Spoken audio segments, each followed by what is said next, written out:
falando estas palavras, né? Que é um cântico, né? Zacarias. Zacarias. Ah, sim. Zacarias aqui, o seu filho tinha acabado de nascer e ele estava nesse cântico que é uma oração ao Senhor, né? Um louvor aqui ao Senhor. E ele está falando a respeito do seu filho que tinha acabado de nascer. Ele fala assim, no 56: E tu, ó menino, serás chamado profeta do Altíssimo, porque has de ir ante a face do Senhor a preparar os seus caminhos, para dar ao seu povo o conhecimento da salvação na remissão dos seus pecados. Nossa leitura é até aqui. Eu falei que é um homem chamado Zacarias que está proferindo essas palavras. E o filho dele acabava de nascer. Essa criança, ela nasceu um pouco antes do Senhor Jesus, uns meses antes. Então quem é? Alguém sabe dizer quem é essa criança? Fala, quem é? João Batista. João Batista. João Batista era o que do Senhor Jesus Cristo? Vocês lembram? Era o pastor das ovelhas? Não. João Batista era o que do Senhor Jesus Cristo? Discípulo. Não, de família. Quando a gente fala de família. Ele era um parente, mas ele era o quê? Ele era o que do Senhor Jesus Cristo? Primo. Quem falou? Ele era primo, né? Ele era filho de Zacarias e Isabel. E a segunda Sim, né? Você vê. E João Batista, ele era primo do Senhor Jesus Cristo. Ele era filho de Zacarias e Isabel. Isabel era prima de Maria. E durante a semana vocês vão ter a leitura na folha, vocês vão ler a história completa, né? Nós sabemos que João Batista, ele também nasceu de um nascimento milagroso. Vocês sabem por que o nascimento dele foi milagroso?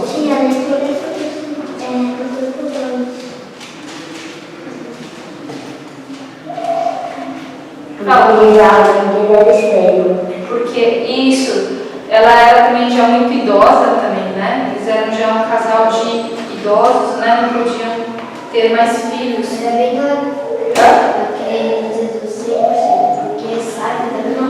Sim, a gente lembra de Sara, né? Então, aí vocês, durante a semana, vocês vão fazer a leitura e vocês vão ver a história completa. Então, nós vimos que João Batista também, ele foi um bebê nesse período, né? Próximo a esse momento do nascimento do Senhor Jesus. Ele nasceu ali alguns meses antes, também de uma forma milagrosa, né? Os seus pais já eram muito idosos. Até aquele momento, Isabel não tinha tido filhos, né? E o Senhor concedeu que eles tivessem aquele filho naquele momento. E João Batista, ele veio também, por um motivo especial. Alguém lembra? João Batista também foi um menino que nasceu naquele período ali, próximo do Senhor Jesus Cristo. Ele também teve um nascimento milagroso, né? Porque seus pais já eram muito idosos, a sua mãe ainda não tinha tido filhos, né? Ela era estéril, assim como o Thomas respondeu. E que ele veio com uma missão especial, que era preparar o caminho para a chegada do Salvador. E nessa leitura que nós fizemos aqui, nós vimos que Zacarias, né, ele faz esse cântico aqui de louvor ao Senhor, né? Falando a respeito do seu filho. E ele diz assim: E tu, menino, serás chamado profeta do Altíssimo, porque has de ir ante a face do Senhor a preparar os seus caminhos, para dar ao seu povo o conhecimento da salvação, na remissão dos seus pecados. Então ele fala sobre o conhecimento da salvação, que João Batista seria muito importante, né? Para que o povo recebesse esse conhecimento da salvação. E o que seria ter conhecimento da salvação?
ensinado sobre amor, sobre paz e esperança. Mas será que todo mundo que hoje está falando sobre isso, que está festejando o Natal, elas entendem essas palavras? Todas não. Não, né? Então, Será que nós podemos dizer que nós conhecemos o Senhor Jesus Cristo e o que Ele veio fazer neste mundo? Nós, aqui, nós poderíamos dizer, se alguém nos perguntasse hoje, tem muitas crianças que neste momento, elas estão só preocupadas com o que elas ganharam ontem à meia-noite, como presente. Elas vão brincar hoje até se acabar, elas vão comer a beça que fala de.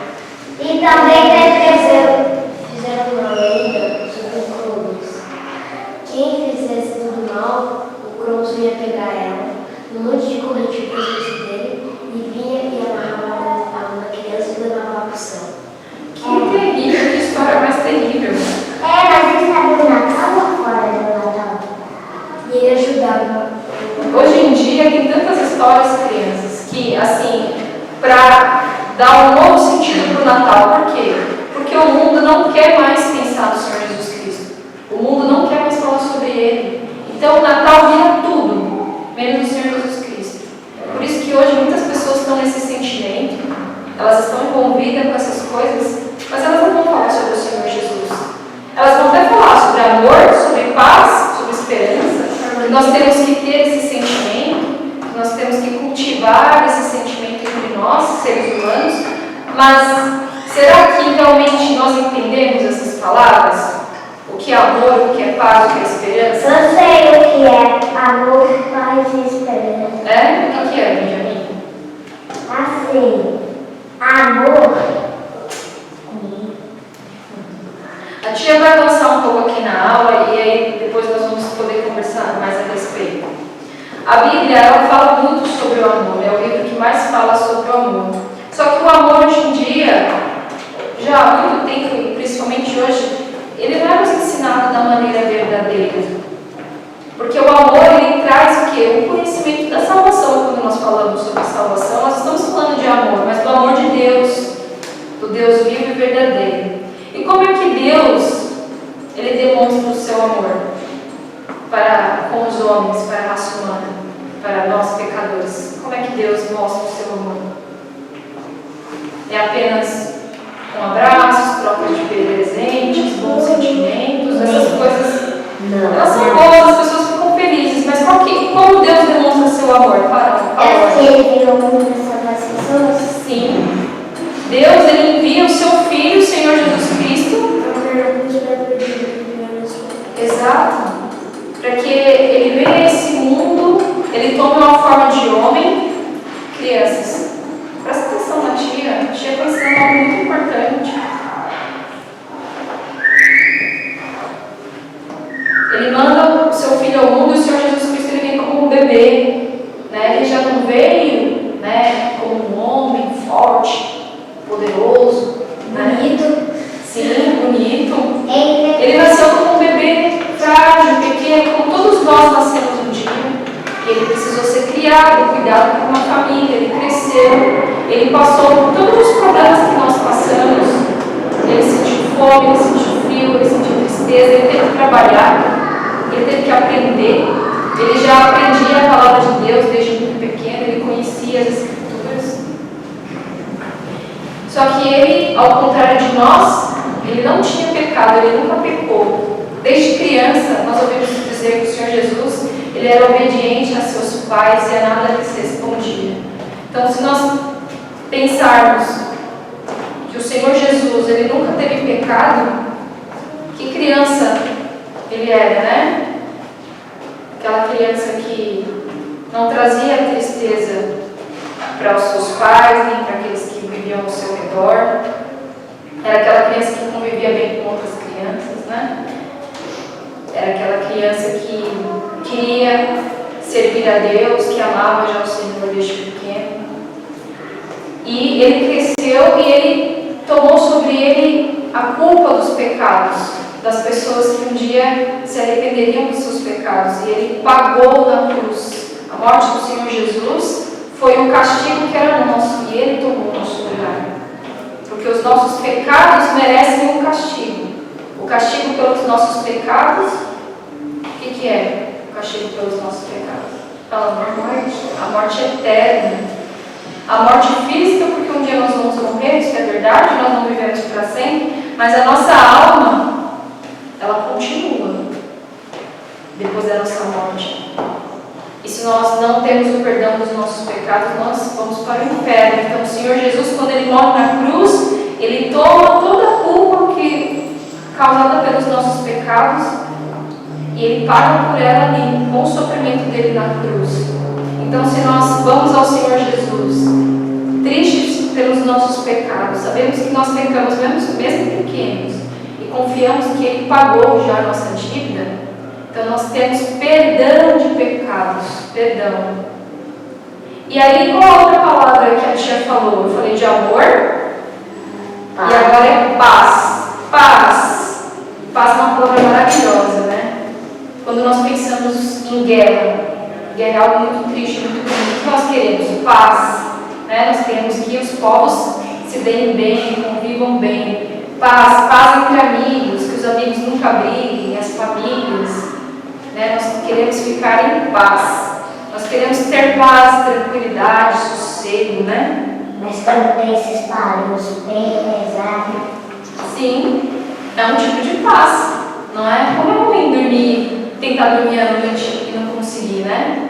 Essa noite eu não consegui dormir. Sabe por quê? Porque os fogos ali, que eu não sei nem o que ele está fazendo lá, fazendo barulho toda hora, né? Sim. E também as motos. Motos, exato. Eu passei essa noite e tinha tantas motos, tantas coisas. 2 horas da manhã. Esse carro do céu. O barulho lá onde eu estava na casa da minha mãe, o barulho foi até 6h15 da manhã. Então, nós estamos falando sobre paz. Mas qual é a paz que a Bíblia ensina? Ela ensina sobre vários tipos de paz, né?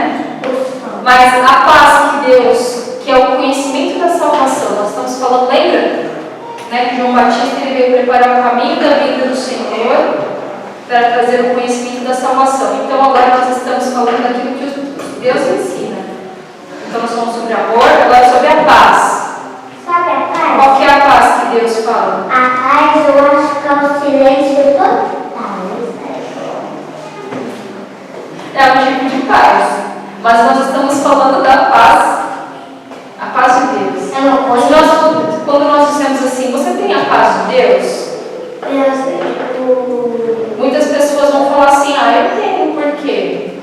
Porque eu sou uma pessoa boa, eu faço as coisas direito, eu pago minhas contas. A paz de ficar quieto? Eu sou uma criança boazinha, eu obedeço minha mãe e meu pai. Eu dou dinheiro para os pobres. Acho que você quer essa paz. Eu vou mais na igreja. Não, sabe como é a paz? É assim, filho, eu acho que eu vim até com essa paz de Deus. É simples. Ele sempre ajuda, todo dia, com a mesma coisa, todos os dias. Sim. Isso também é uma forma das pessoas dizerem que tem paz. Eu sou uma pessoa abençoada por Deus. Não falta comida na minha mesa, eu trabalho com saúde, eu tenho a paz de Deus. Mas não é sobre essa paz que Deus está falando.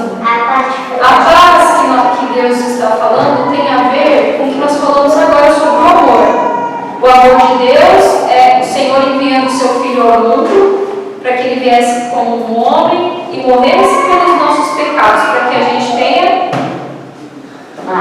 perdão, vida eterna. E aí, quando eu tenho perdão e vida eterna, eu tenho paz por Deus. Por quê? Porque eu sei que agora a culpa dos meus pecados foi lavada, foi paga pelo Senhor Jesus Cristo. Eu não tenho mais que ter medo de Deus, do julgamento de Deus, porque os meus pecados já foram perdoados. Então agora eu tenho paz. Se eu morrer hoje, eu sei que eu vou pro céu. Porque quem já arrependeu, vai pro céu, não? Exatamente. Isso é muito certo. Você está certo, Benjamin. nós temos que pensar se nós já nos arrependemos. E nós falamos sobre, então, amor, paz e a outra palavra. Esperança, olha só. A Emma está prestando atenção. Esperança. E o que é esperança? Esperança eu sei que você foi. Ela falou baixinho. Eu sei. O que é esperança? Esperança é achar que você consegue. Sim, tá certo. Você colocou suas palavras, mas você falou certo. Esperança é quando você tem certeza de que algo que vai acontecer. Não aconteceu ainda. Não, certeza absoluta também.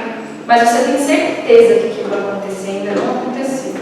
Então, nós falamos do amor, da paz e da esperança. A esperança, ela está nessa ordem por quê? Porque como eu já sei que o Senhor Jesus Cristo, eu acreditei, eu confiei no Senhor Jesus, que Ele veio a esse mundo para morrer pelos meus pecados, e Ele morreu, Ele pagou pelos meus pecados. Agora eu tenho perdão. E agora, porque eu tenho perdão, eu tenho paz com Deus, eu tenho a esperança que um dia eu irei para o céu. Na verdade, ele já tirou os pecados quase de todos. Mas ele não tirou só de um, tirou De muitos. É. Daqueles que Ele veio. Fala, João. O meu filho, o homem, ele deu muita coisa para o comida, dinheiro, por causa do dele. E aí, quando ele foi pro caminho, quando chegou lá, ele percebeu que ele não fez nada. Aí depois que ele levaram ele no inferno, ele achava que ele tinha certeza absoluta que era possível. Sim, ele tinha uma falsa esperança. O que é uma falsa esperança? Eu acho, vou usar o exemplo que o João falou. Eu vou para o céu. E aí eu pergunto por quê? Alguém me pergunta por quê? Aí eu falo, não, porque foi o que a tia acabou de falar um pouco atrás. Porque eu fiz coisas boas, porque eu era uma pessoa boa, eu era uma criança obediente, os meus pais eram crentes, eu ia na igreja todo domingo, eu lia a Bíblia, eu cantava hinos. E aí a minha esperança está nessas coisas. Mas o que a Bíblia diz? Que a salvação não é aquilo que eu faço. A salvação ela não vem pelas obras. Porque se ela viesse pelas obras, a gente nem teria Natal. Por quê? Alguém sabe me dizer? Fala, Thomas. Porque Jesus não ia precisar de nós. Exato. Se nós fôssemos salvos pelas coisas que nós fazemos de direito, para que o Senhor Jesus precisaria ter nascido? Não precisaria. Ele teria continuado no seu trono de glória, junto com seu Pai. João Batista poderia ter vindo, sim, porque seu pai e sua mãe oravam para terem um filho. O Senhor é bom, e o Senhor ouve e responde à oração de muitos. Mas aí João Batista não teria o trabalho, não teria esse trabalho de servir ao Senhor anunciando a vinda do Salvador. Talvez ele iria somente dizer para as pessoas continuarem fazendo as coisas boas, certas, obedecendo os 10 mandamentos, a lei de Moisés, Mas não, João Batista ele veio trazer a mensagem de arrependimento, a mensagem que nós deveríamos, primeiro, reconhecer os nossos pecados, ver que o nosso coração tem pecado, que nós cometemos coisas que desagradam a Deus. E que quando nós conseguimos ver os nossos pecados, a gente se entristece. E a gente arrepende. E aí que vem o arrependimento. O arrependimento é como eu me entristeço pelos meus pecados, eu não quero pecar mais. E aí depois você chora. E nós pedimos o perdão de Deus. Orando. E o mais importante, crianças, é que o perdão de Deus não é a mesma coisa, por exemplo, alguém me deixou triste, me ofendeu, essa pessoa vem e me pede perdão. E de você? E fala, não, eu fiz isso errado, eu estou te pedindo perdão, claro, eu vou perdoar. Mas o perdão de Deus, ele é mais do que isso. Por quê? Porque ele não simplesmente esquece aquilo que a gente fez de errado. Porque a justiça de Deus, para que a coisa coisa errada seja consertada, algo precisa ser feito. Não tem como consertar o erro só com uma palavra de te perdoo. Alguém precisa ser punido, o erro precisa ser pago. E é ele que entra o Senhor Jesus Cristo com o seu sacrifício na cruz. Ele paga. Isso é o mais maravilhoso que existe. E somente o Deus da Bíblia vai falar sobre isso, sobre nós termos esse perdão através realmente de uma culpa que não existe, que não vai existir mais. E isso é maravilhoso. Nós pensarmos quão bom Deus é, trazendo seu Filho ao mundo e nos dando o verdadeiro amor, a verdadeira paz e a verdadeira esperança. E a verdadeira... Então, saber apenas que no Natal o Senhor Jesus nasceu, se a gente perguntar para a maioria das crianças, elas vão saber, sim. Que ele existiu, sim. Algumas vão à igreja, sim, algumas vão à igreja. Todos os domingos tem os pais crentes, leem a Bíblia. Mas nada disso pode me dar o verdadeiro conhecimento da salvação. Então, nós vamos ouvir mais uma vez aqui de João, já crescido. Aqui é João Batista já crescido, no capítulo 3 de Lucas. A tia vai ler aqui, depois vocês vão ler em casa com mais calma a leitura da semana. Então aqui, nós vamos já ler de João Batista já crescido, servindo ao Senhor. Está no capítulo 3, no versículo 3. Diz assim: e percorreu toda a terra ao redor do Jordão, isso aqui é João, pregando o batismo de arrependimento para o perdão dos pecados, segundo o que está escrito no livro das palavras do profeta Isaías, que diz: voz do que clama no deserto, preparai o caminho do Senhor, endireitai as suas veredas. Todo o vale se encherá, e se abaixará todo monte e outeiro, e o que é tortuoso se endireitará, e os caminhos escabrosos se aplanarão, e toda a carne verá a salvação de Deus. Que maravilha! Aqui nós vemos João Batista pregando a mensagem de arrependimento, de fé no Senhor Jesus